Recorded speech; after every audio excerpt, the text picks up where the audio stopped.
মানুষের ইচ্ছা শক্তি হলো সবচেয়ে বড় জিনিস। টাকা থাকলে যে আপনি সুখে থাকবেন তার কোনো নিশ্চয়তা নাই। আমার এক কাকা, উনি শখ করে চালকুমড়া গাছ লাগাইছেন।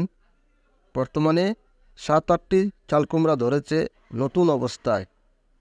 আমার কাকা একজন সুখী মানুষ। উনি আইন শৃঙ্খলা রক্ষাকারী বাহিনীর একজন সদস্য ছিলেন। বর্তমানে উনি রিটায়ার্ডে বাড়িতে চলে এসেছেন।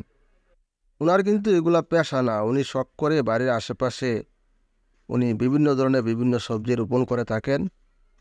কারণ ওনার কথা হলো, আমি নিজের হাতে করব, টাটকা জিনিস খাবো, বাজার থেকে যতটা সম্ভব তরকারি কিনে না আনার চেষ্টা করব।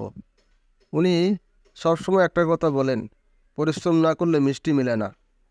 আমার ভিডিও বানানোর একটাই উদ্দেশ্য, সংসারে কিছুটা হলো যোগান আপনি দিতে পারবেন। চায়ের দোকানে আড্ডা না মাইরা মোবাইলে, ফেসবুকে, ইউটিউবে আজে বাজে সময় নষ্ট না করে পরিবারের জন্য কিছু একটা করেন। কত আর সময় নষ্ট করবেন?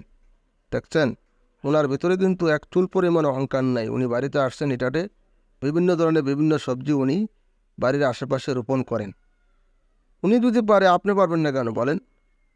যেমন আমি নিজেও করি, আমার বাবার তো আর সম্পদ নাই, যতটুকু আছে বাড়ির আশেপাশে করার চেষ্টা করি।